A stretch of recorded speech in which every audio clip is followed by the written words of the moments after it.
Hey guys, today on the Leadership to Wealth podcast, I'm your host, Neil D'Souza, but I've got a great guest for you today. He is the executive vice president of Revolution Mortgages. And he talks about how we are sold on this idea of entrepreneurship, even though it may not match what your life goals are, what your personality is, really what's in alignment for you. And so we talk a lot about alignment on the show today. And his life proves that you can build wealth even as an entrepreneur. So today we're really going to discuss especially this topic of showing up for the people you care about and building excellence. On today's show, Brian Covey.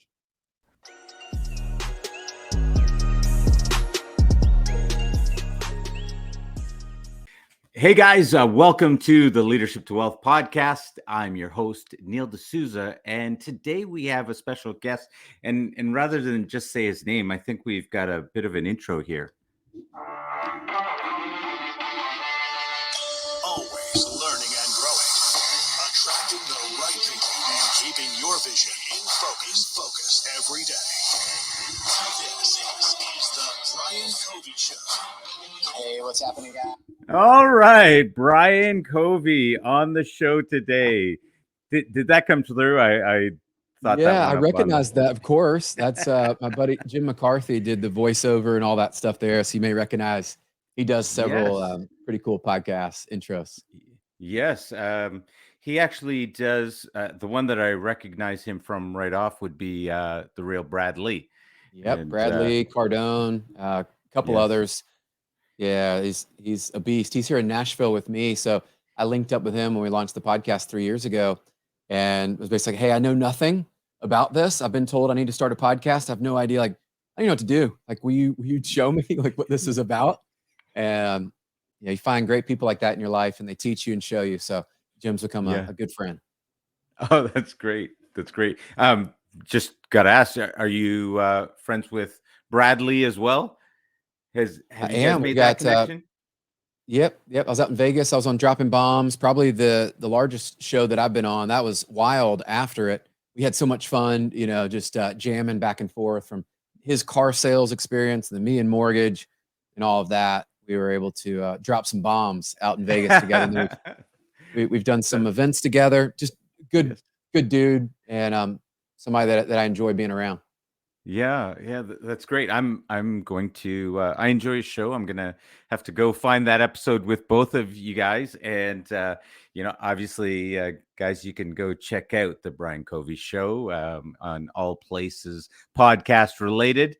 But Brian, just to get us kicked off, let's sort of, there's a lot and a lot of directions we could get into, but we have to just start off. Olympic soccer player to building billionaire teams. There's a huge gap. there's a whole lot going on there. And right now you're the VP at vice president at Loan Depot. You're speaking. You're doing so many things. Maybe we should just ask, what are you excited about? Let's start there. What are you excited about today? Before we go into all that stuff. Well, some updates and breaking news. So last Monday, I actually announced I was not looking. That's typically how great opportunities come. But I was asked to head up and be the executive vice president at Revolution Mortgage. So you'll see the T-shirt if you're watching. And these guys are based out of Columbus, Ohio, 5 years old, more of in the startup phase and that growth phase. And they brought me in for EVP of Strategy and Development. So I'm excited to help grow the organization, help us build out several more billions with the B and expand across the country. So that is what I'm most excited and focused on right now is new team, new opportunity, and helping scale out that vision. Wow. That had to be a big decision for you. How did you go from leaving the one to moving over to Revolution? It's never easy. Like the people at Loan Depot, I'm forever grateful because that's the hardest part is leaving the people, right? Like I can separate the business model. I saw some things where I felt like I was more aligned with Revolution and the smaller, less layers like corporate tend to have, much smaller organization in the sense of you can get answers, you can innovate quickly. Some of that appealed to me. And I like some of that startup type energy. I think there's something for it. But anytime you leave, you got people that have invested and supported you and all of that. And where I finally landed, Neil, was I gave it my all. I left it all on the field. Why I wore the jersey and why I was there at Loan Depot, I know I can put my head down, and everybody that was around me knows Brian gave it his all. And so now I can move into the next chapter and go, we built some cool stuff, some amazing teams. We made massive impact. But this is a new chapter for me. This is where I think I am today, where I believe I am best served to serve other people and to really make a difference. And as a leader, you have to look at that, and be honest with yourself. Where are you? Where do you want to go? And is the alignment and the excitement there? If the excitement's not there and you're not aligned up in that growth and vision, then it's time you should assess opportunities, right? Doesn't mean you're going to have to leave, but it might be that you need to go somewhere else to execute that vision and to get alignment. Okay, so I've got to ask the question: if someone's trying to figure out, should I leave or should I stay or should I go? And they're looking at that alignment. What are some of the keys that you can speak to that are essential for someone to look at? I think for everyone, knowing yourself is probably the most important, right? And so I think about knowing yourself will mean, are you in the right role, right? Because it could mean in your current company you need to change roles. Do you have upward mobility? That's for many of us, that's something you want. Do you have a seat at the table where your voice is heard if you want that to be there? And as you start to look at alignment, for me, some things that stood out was I really believe the traditional model that's been built in mortgage and real estate, where you have multiple layers and all of these things, it made the speed of decision and execution slower than what I like. I like to move faster, right? I'm very decisive. I like to move at a certain speed. I like to grow and build teams. But if you're at a company that is not growing and they're cutting, or you don't see the technology innovations, you don't sense that the culture aligns up, meaning when you look around, people are not having fun anymore. Like, I've been part of those teams before.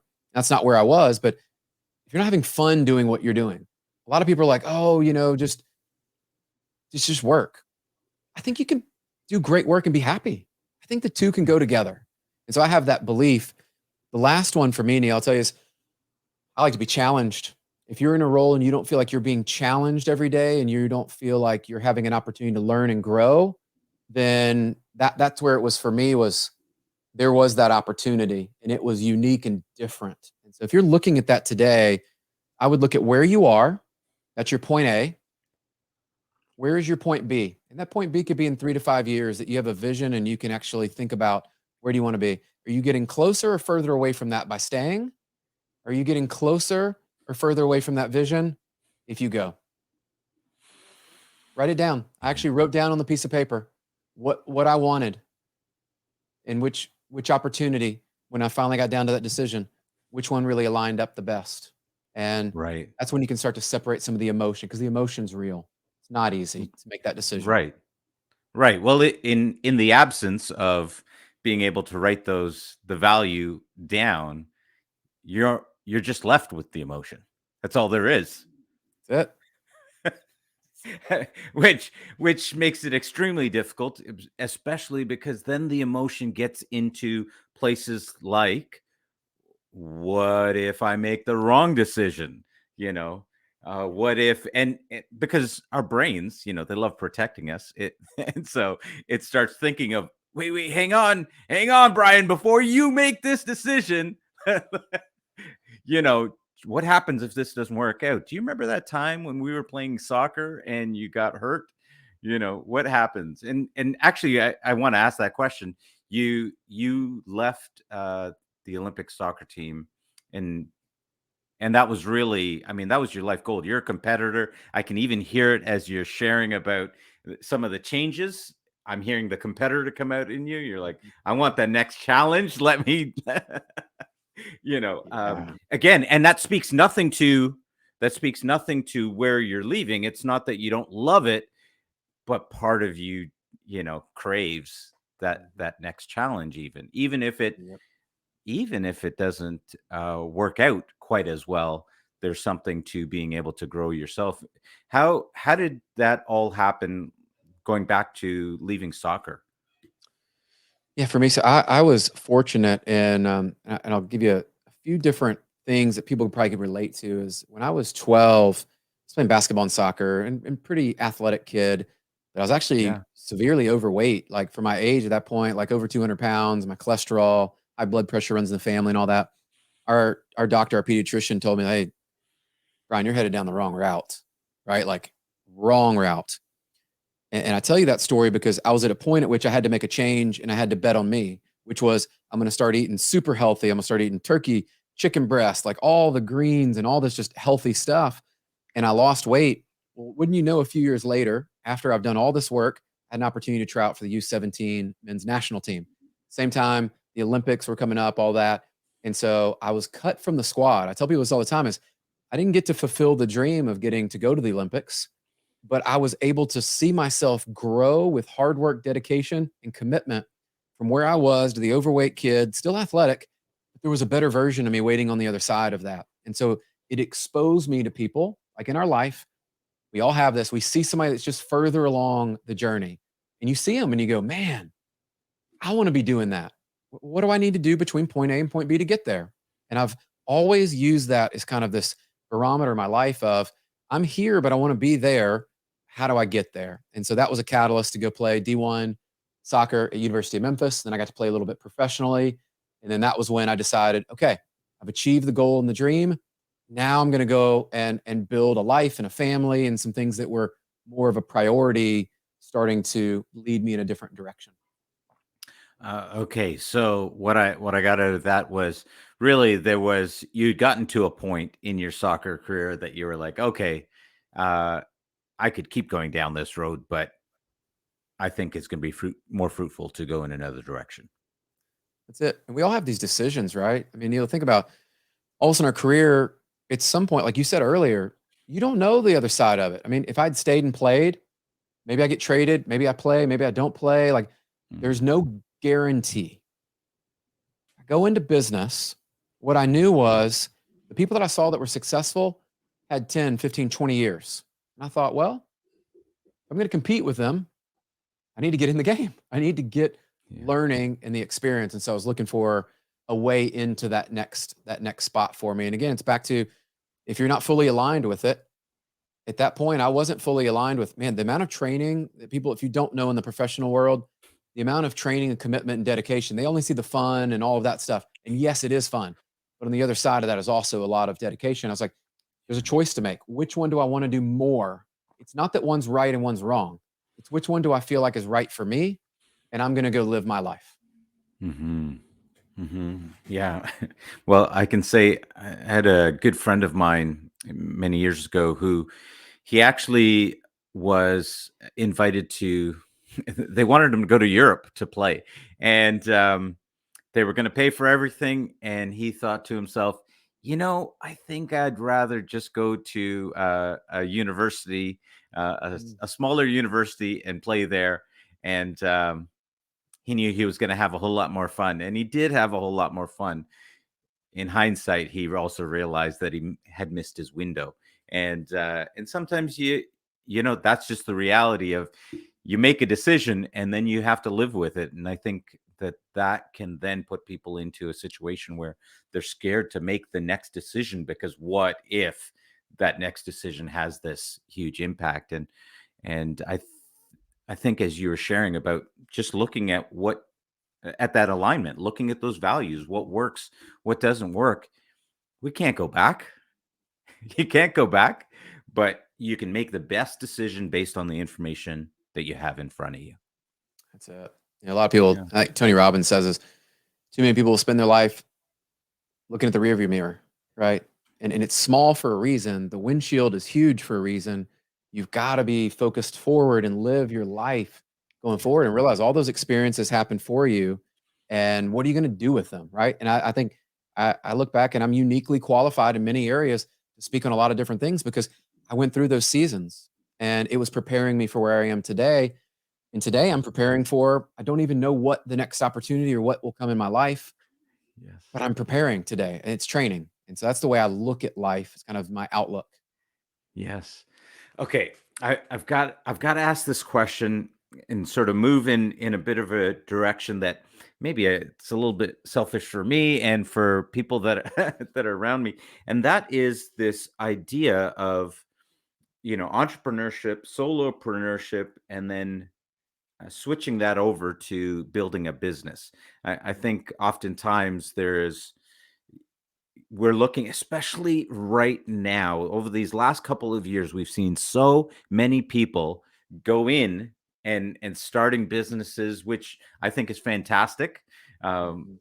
and they're going in, but then there's the question of how do I know when it's time to make that shift, and should I be making that shift? What should I be looking at for to go from that to building a business? Because Mm.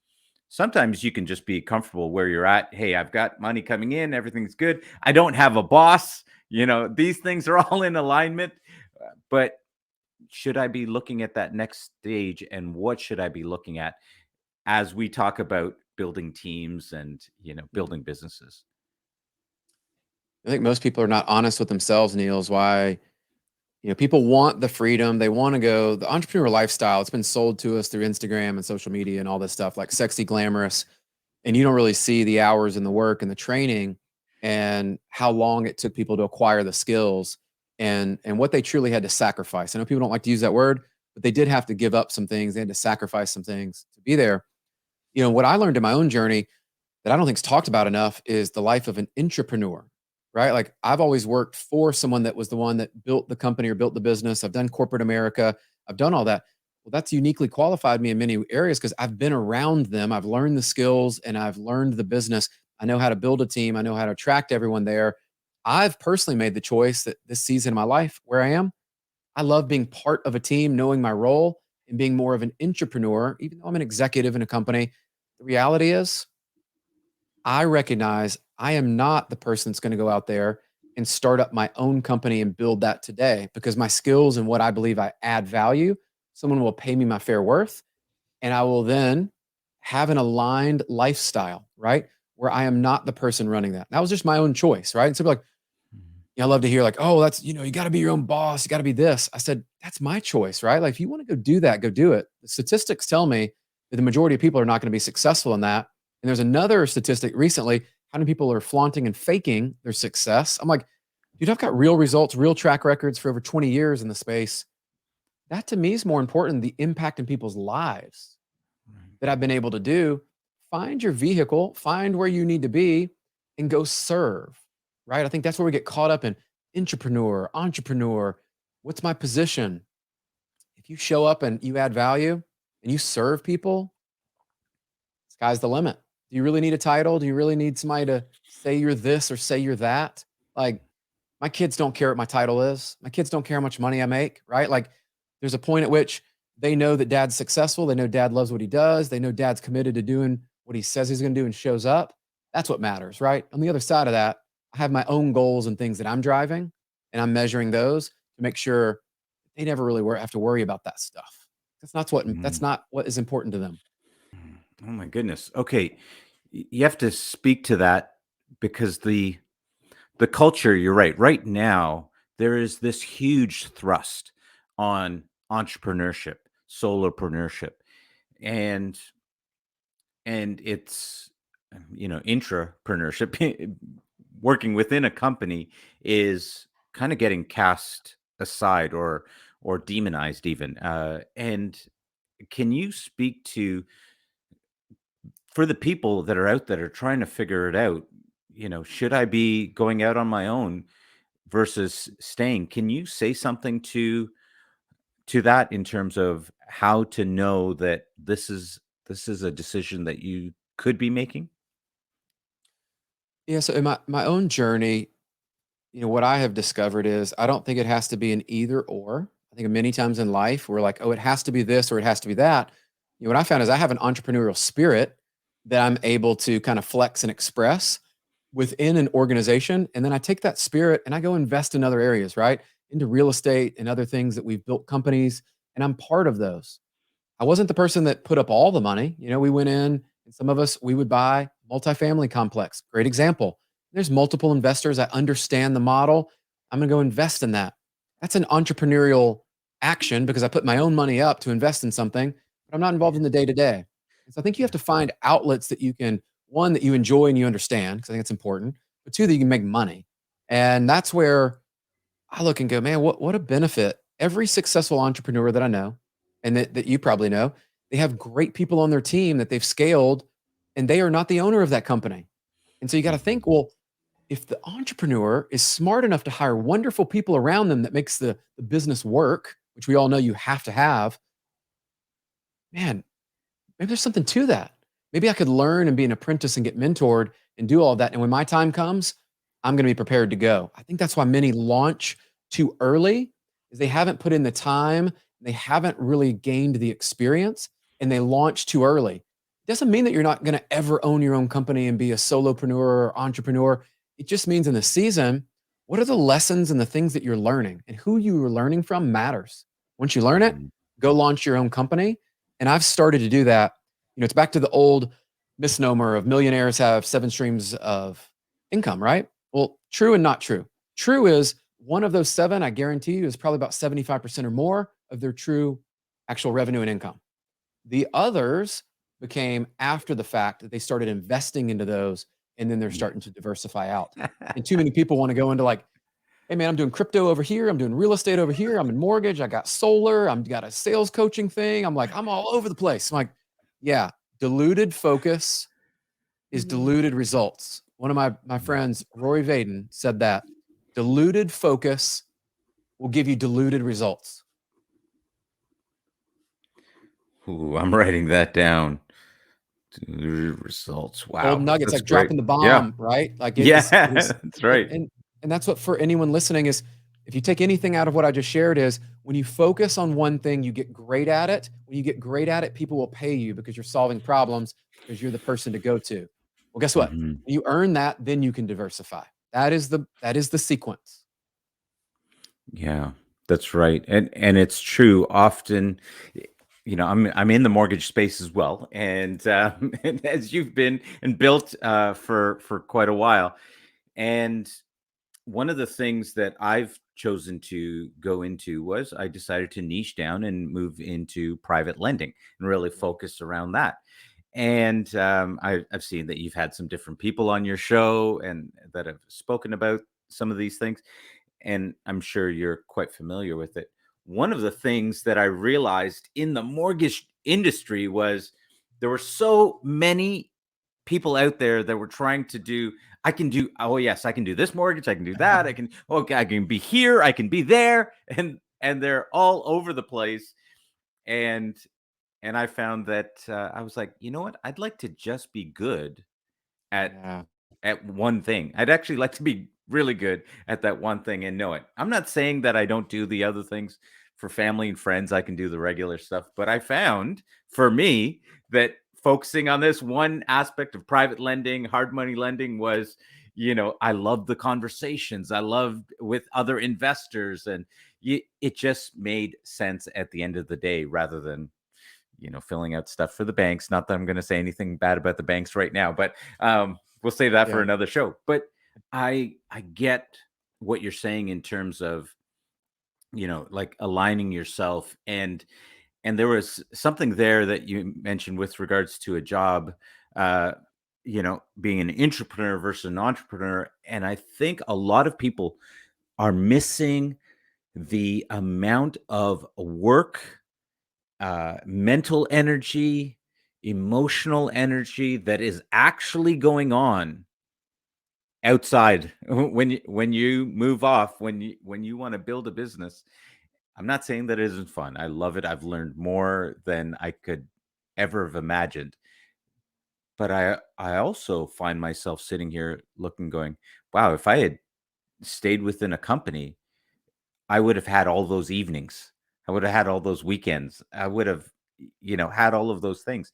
Did I really need it? And I'm going to share something. I'm going to drop something here that I've realized is that there was a lot that I've done in building a business that was really built around my ego more than anything Hmm. else.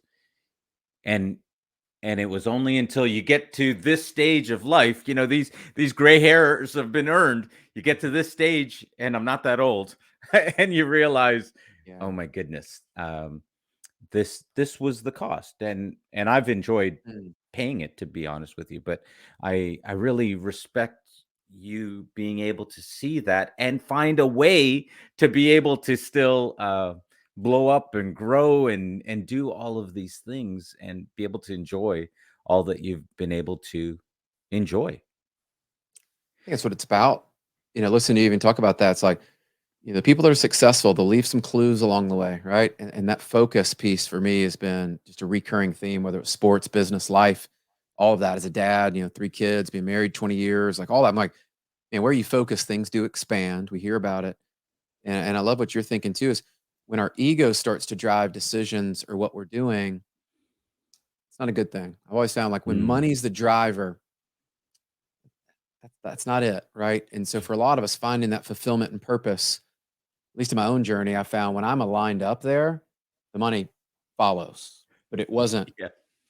I'm moving because this, even my latest move, a lot of people asked, and I said, money was not the driver. Like at some point down the road, I know I'll be able to earn great money, but the driver was the freedom, the voice at the table, the control, the things that matter on a day-to-day basis that I believed I could impact more people and I could create more wealth in people that are on my team and share that with them. I know that to be true. So if you do it for the right reasons, you'll be blessed. Yes, absolutely. One of the things I've realized is around the exactly what you're saying with regards to money. It actually wasn't I'm going to separate between money and ego here, because Mm, I realized the money wasn't even as important to me as battling sort of this demon, I'm going to say, of you're not good enough. You can't do it. mhm, You're going to fail at this. And mm, to some degree, as I've built, and you get deals done and you figure out all of these things, the money didn't even matter. It was like, yeah, that's over there. And until there came a point where I'd spoken enough people had told me how great I was. Man, I can't believe about this. And then you start looking and go, oh my goodness, this was about my ego, beyond yeah, anything else. And in fact, I probably could have made more money if I if I had been in a job. And now I'll say I've learned a ton, and where things are now and where they're going now is very different. But for those years, for those first number of years, the money wasn't nearly what it could have mhm, been if I had had a job and just invested the difference. So what I really got out of it, and I think for people that, if they're thinking about, you want to become an entrepreneur, you want to go off on this road, is you will learn a lot about yourself. And mhm, you'll learn about those motivations. You'll learn, and sometimes I think, when I think about the difference between this and being an entrepreneur, I realize that I might not have learned those lessons about myself had I stayed there. And I for me, when we talked about competitiveness, there was something in there that said I need to take this on, even if I'm going to go mhm, down in a blaze of glory. I've got to try to take this on, and it's I've enjoyed it. Now, awesome. I've come to that point where I've realized that that's not the only way, and I and I appreciate you Mhm, you saying that. You could save yourself a lot of headache by really being in alignment. So that's yeah, great. Now, I've I mean, you've been identified on entrepreneur.com. You've been with Forbes. You've been highlighted all over the place. And and you're noticing that your alignment is better used in different places, or not better used, perhaps. You're just finding yourself more aligned in this new yeah, chapter. So the question I want to ask is, what's the point of starting a podcast, building a brand inside of that? Most people understand it if you're building a business, if you're Mhm. you're an entrepreneur. You've used it on the other side of the table. Why would you do that, and what do you recommend about it? Ooh, cool question. 5 years ago, when I started really leaning into it, I didn't really know what I was doing. I was like, Yeah. well, recruiting's not working for me consistently. My business is ups and downs and didn't really have the consistency. It felt like the hamster wheel, right? And then I was attracting people into my life and the team that they would get here. And I'm like, I don't really like that person, right? And this whole model was broken. All right, let's be real. That's what was happening. I'm like, Yeah. okay, so you have a choice. I can either blame it on everyone else and all the other stuff, or I can go, well, it's me. And I realized I wasn't building a personal brand. I didn't know what I stood for, what I believed, all these things that I should know as a leader to be able to communicate and properly like articulate and to attract the right people in. So I went on this journey. I hired a recruiting coach. Didn't even know that's what I was doing, but we started dabbling in personal brand. And I did have a core belief that people still join people, not companies, right? Like the model's got to be the right match, but people still follow people and they want to work with great people. I'm like, well, I want to work with great people and I'm like a 4 or 5 right now. How do I get to be a 6, 7, 8, 9 some days? You got to do the work. And I saw this opening in really like what I call like the blue ocean space. No one in the mortgage space, especially or real estate, really was doing short form content, videos, showing up online, building a brand, told people what they stood for, talked about what their journey was, what their struggles were, what they were learning, what they were reading, whatever it is. And I'm like, if I can connect with more people, that means more people have a chance and I have more of a chance to actually connect and bring them on the team, do business with them. And I always use this analogy of if there's a table that's set, and let's just take it to the loan officer level, why it's important for them, not even just me. And let's just say there's 6 seats, and the customer's going to go online. We all know that today. Data shows that. And they're going to search for a lender. Everybody's sitting there. You may think you have the best rates, the best programs, and everything. The problem is, Neil, you may be the best. If you don't have a seat at that table because you're not online and they can't find you easily, the customer doesn't know. Are they going to call 100 lenders and shop them all? Are they going to call 10? No. So, what we can do to go on the offense is we can show up online. We can be what I call ubiquitous, right? And I'm showing up everywhere customers might show up, everywhere loan officers might show up, if that's my person that I want to work with and target. I'm showing up everywhere that real estate agents would show up. And I want to be so ubiquitous and that, like, dude, everywhere I show up, this Brian guy is there. And then, oh, by the way, when they meet me in person, because they've seen me online and they have an idea of what my brand is, they're like, oh, this Brian dude's the same guy I saw online. Same, there's alignment. I can trust him. That ability to gain trust can happen so fast today when you show up in all of those areas and when you show up in person and there's alignment. So I'll use, I used a Rory quote earlier. I'll use another one. He opened my eyes to, he said, really the social media and what people talk about your social brand is the digitization of your reputation. So your personal brand is basically the digitization of your reputation, meaning when people show up online and they search you and they look for you, that is your reputation. Because how many times, Neil, do you get a chance to actually talk to someone as much as you'd want to share your story? They don't get to listen to the full podcast. They don't know who you are. But guess what? Social allows you the platform to do it and reach thousands upon hundreds of thousands, if not millions of people. And here's an interesting stat I'll leave you with this. I look back at LinkedIn and I've been on there a while. We've had over 1 million individual impressions on LinkedIn in a year. Over 1 million unique people have seen my content on LinkedIn. Tell me where else I can go as a mortgage leader, an originator, an entrepreneur, and I can have 1 million eyeballs. Some spent more time than others, but 1 million people for free outside of my time, energy, and effort. I mean, come on. Like, we're living in the greatest time ever to build your brand and your reputation and to grow your business. Yeah. I'm I'm laughing over here because I'm loving everything you're saying, and I'm thinking we tell people this. I've told people this, and they don't listen to you, and you're thinking, why? Why? please listen to Brian, guys. Listen to what Brian's saying right now. It is the most amazing thing, you know, in my world, as I'm dealing with private investors and that. And people are like, how do you find private investors? I said, well, I do the old-fashioned way. I shake hands, have coffees, talk to people. And I said, and then there's also this thing called social media where I share things online, and you actually you had in a post online, you talked about, are you the same on social media as you are in the office? Yeah. And I loved it because I was thinking to myself, that is probably the key for me, is people will they'll consume my content, and Mhm. then maybe a year later they'll pick up the phone, call me, and they'll talk to me as if they've been talking to me for a year.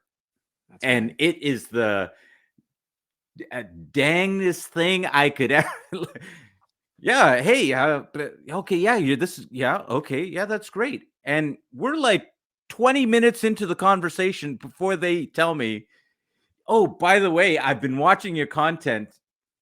I don't think I told you my name. My name is, they've just Yeah. gone right into it as if we're friends. And I'm thinking, how else can you really get that type of uh, someone to know, like, and trust you, right? And social media is able to do that. And I love what you just said there about, it's the digitization of your reputation.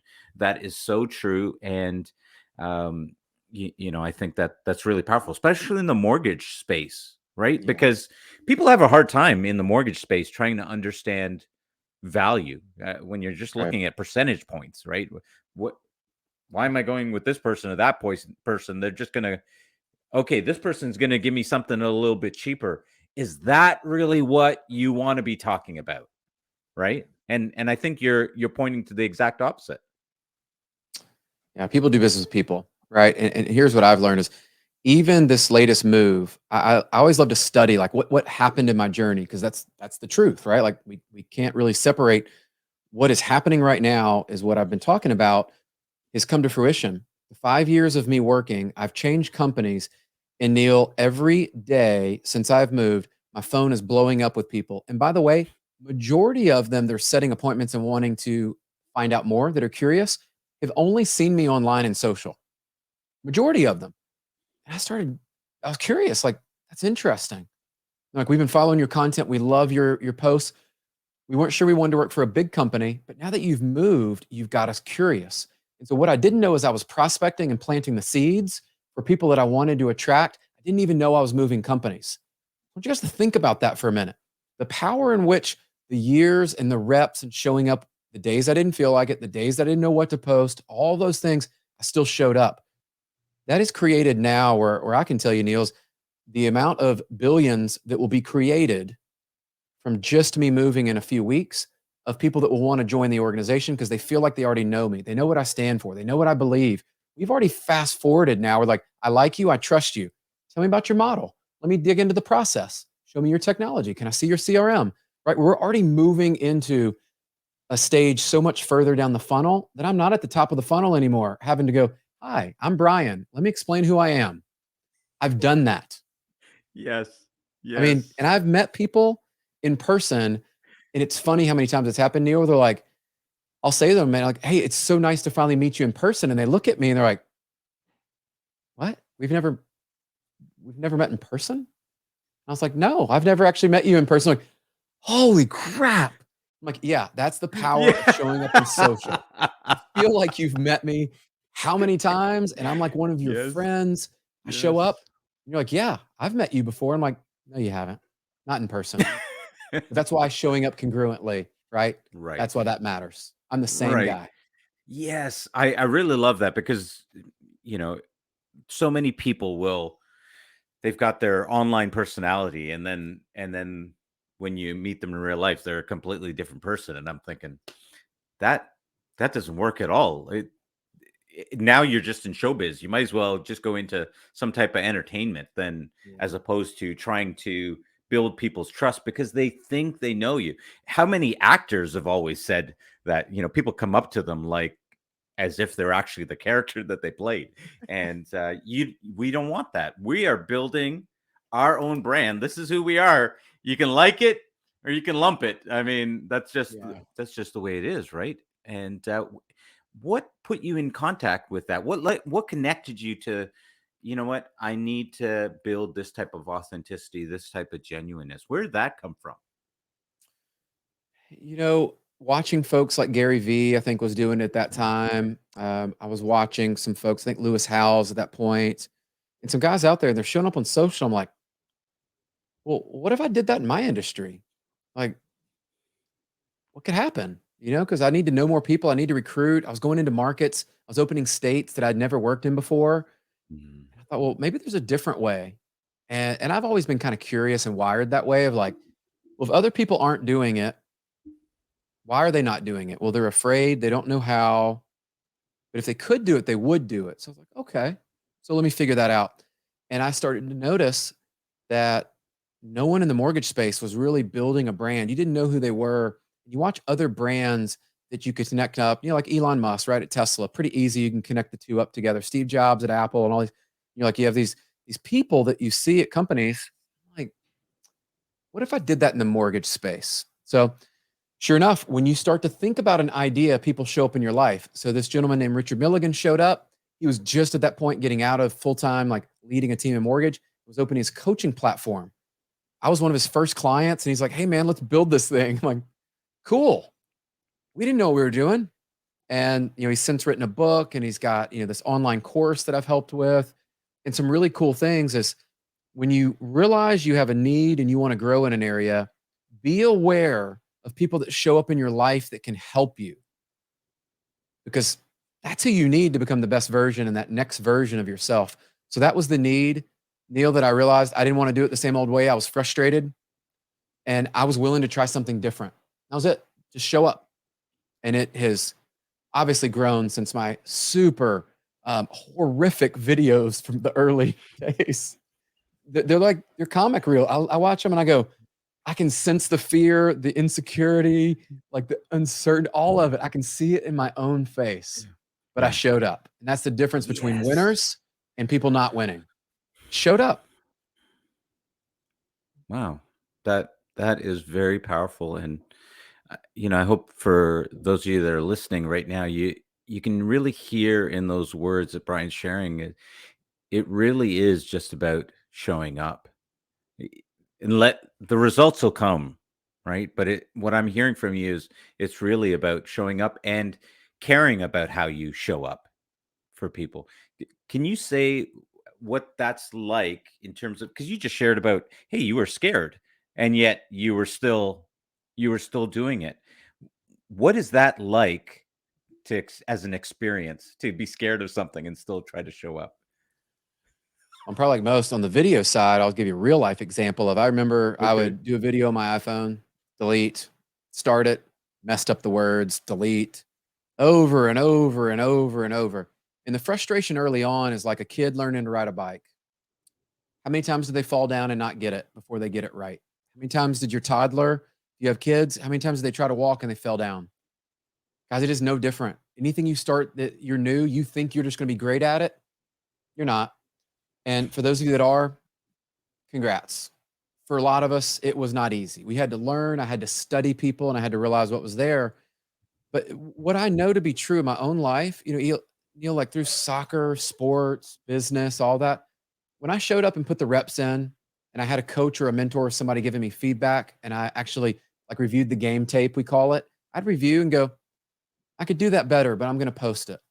I could do it better next time. I started to, just like my podcast, I would listen and go, I could do that better next time. We could improve here. When you're honest with yourself about where you can improve, you have this beautiful journey of constant improvement where the ego and the other areas get in and say, hey, you're good enough, or people telling you you're wonderful. That's great. That's awesome. But you're not to your full potential. You're not that self-actualized, right? And Maslow's like, you're not there yet. And you may never get to that point of completely having it mastered. But what I know to be true too is if you never get in the game, you're never going to get anywhere anyway. Yeah. So which one would you rather have looked back on and said, oh, I sat on the sidelines while everybody else was doing it, and I'm gonna have excuses for why I'm not successful. Or I got in the game, and yeah, I have some things that didn't go great. Like I sucked in the beginning, but I put the reps in. I got better, and that's why I'm successful today. That's the story I want to show. Like for my 3 kids, I want them to know I always showed up. Like Yeah. win, lose, or draw, man. Like I'm getting in the game and competing. Yeah. I love it. I love it. I mean, I've got 4 of my own, and same thing. I'm thinking you're going to see me mess up on all sorts of things, but you're going to see me show up, and you're going to see me go down in a blaze of glory. I'm going to go down swinging, but I'm going to try, and sometimes I'm going to realize that it was the wrong decision. I made the wrong decision. Great, let's move on. Let's move to the next. One of the things I'm interested in, I'm curious about, is as you make this change, especially through the journey that you've been, and especially as an athlete, you have had to evaluate yourself, your abilities, your skills continually over the years, and you've had to be able to look at it in a real light.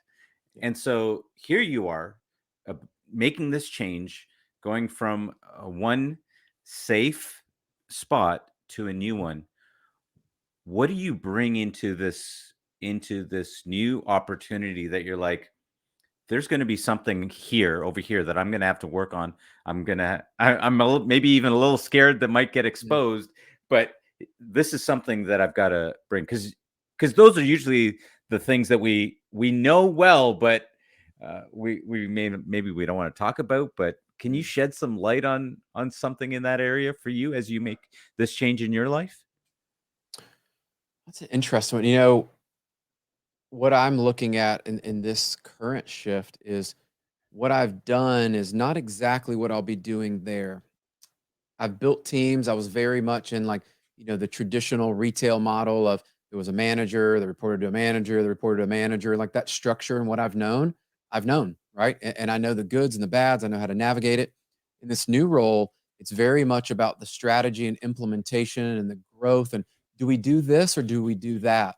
Everybody wants a seat at the table until you have a seat at the table and your decisions impact hundreds of people and potentially thousands of people. So I'm looking at that as the decisions I make now are very much measure several times, cut once, right? If we're going to choose this technology over that technology, we're going to choose this strategy versus that strategy. I look things back to the old Abe Lincoln, I think it was, is if he were to cut down a tree, I think it was what 4 hours, he'd spend 3 hours sharpening the axe. I'm sharpening my axe a lot, and it's a lot of different areas. It's everything from communication style to listening to the team. Like, how are we going to solicit feedback? What are the areas that we really need to focus on? How do I prioritize the feedback that I get? So, this role is going to be a little less in the sense of managing the team every day to how do I oversee the growth of an actual entire organization and reporting to the CEO. What are their priorities? Do their priorities align up with mine? Are we having those conversations? This is going to look a little bit different, but here's what I know and I believe to be true in this whole scenario is I was put here for a reason. I believed all my experiences have led up to this. And God wouldn't have me in that spot unless it felt like I was qualified. But at the same time, it's also room for me to grow.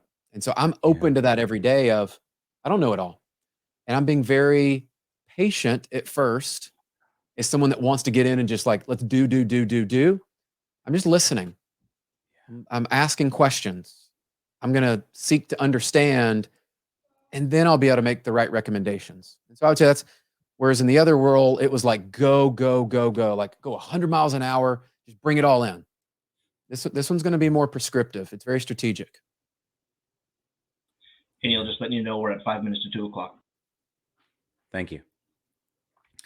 Yes, I remember I've shared the story before. The first time I ever bought a income property, and leading up to that, I think I read everything I could find for about 2 years. I read like 150 books one year trying to amass this knowledge and get it so I could get it right. I was afraid of getting it wrong.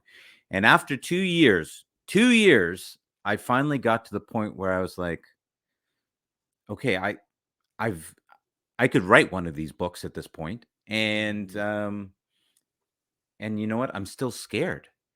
And at that point, as we talk about, as you mentioned about God, I recognize that, okay, so I guess this is a little bit of where faith comes in.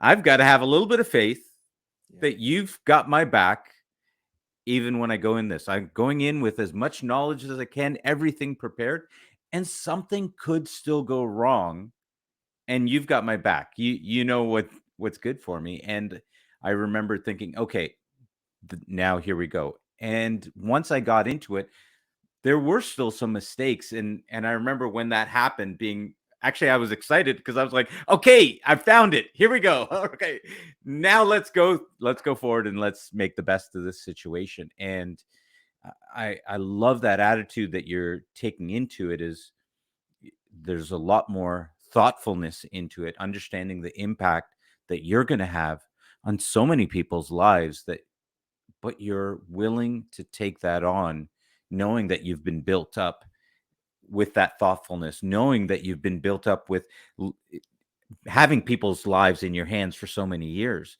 And now you're like, okay, I'm going to get some experience, and I'm probably going to make some mistakes here, but I'm going to move into that direction. Right. And That's so it. as I hear that, I'm thinking that's a very exciting and frightening place to be. But that really is leadership, and it's what I love, in terms of having people on the show and being able to share that essence, because that is really the essence that allows you to do what you need to do to build wealth internally and externally as well. Brian, I've loved having you on your show. I've got to ask, as we conclude here, what's next for you, and for your life, for your family? What's going on next as we lend into 2023? Oh, man. Well, I'll say this: I'm open to the possibilities of what's possible. My coach and I talk about that a lot. Is that has for me been a stretch of being open to possibilities. I like things structured. I like them in a certain way. I like to predict. I like to plan it out, like all that. And for 2023, I'm working through my growth plan right now, and just being open to the possibilities of what if, I am called to do more. And I think I've been asked to speak more. I've been asked to create, and help with some coaching programs and mentor some people. I think I'll probably be launching maybe my own mastermind. The book has kind of gotten a relaunch. All of those things are integrated for me. That's like, just for me, even being a dad and a husband, like, they're all integrated because they're all helping me become better in areas and reach my full potential. So I'm open to what's next, and I'm excited. 2023, I think, is going to bring on some new challenges, but also some opportunities that, I prayed for and asked for. So I'm ready. Wow. Wow. Well, listen, I don't know if I can fly with the Eagles, with you guys up there, but if I can, write me down into that mastermind. I'd love to be a part of it, and just to be able to continue to follow your journey. I love everything that you've been doing, and how you build with thoughtfulness, and would love to even be there to support it. Although really, I'll get to join in and enjoy it. So, count me in. And you're also an author as well. That you're right now. Your book is entitled "Conversations with Covey." Covey. Covey. Covey. Thank you, Covey. Um, with Brian Covey, and there's no relationship to the Coveys, is there? Distant. That's the Mormon side of the family out west. Yes. Oh, so there is a connection. There's a whole other story to Distant, that, but distant. distant connection. No, I We're wish we're not we're I we're grew up not with gonna those go into books. that, yeah. Oh, No, it's a okay. whole other. It's a whole nother conversation. Well, Yeah. yeah, Brian, thank you so much for coming on. I really appreciate you sharing your knowledge, wisdom, even the fears, right, that are there, and or that those pieces that are, you know, right on the edge of it. I love it. I really believe that is the edge of leadership, is to be able to be in that space of vulnerability and still move forward with people, and taking them with you through that journey. And I think you are really exemplifying that for your new endeavor as well as for your family. So thank you for coming on the show today. Awesome. Thank you, Neil. Thanks a lot, Brian. All right, guys, we'll see you next week on the Leadership to Wealth podcast.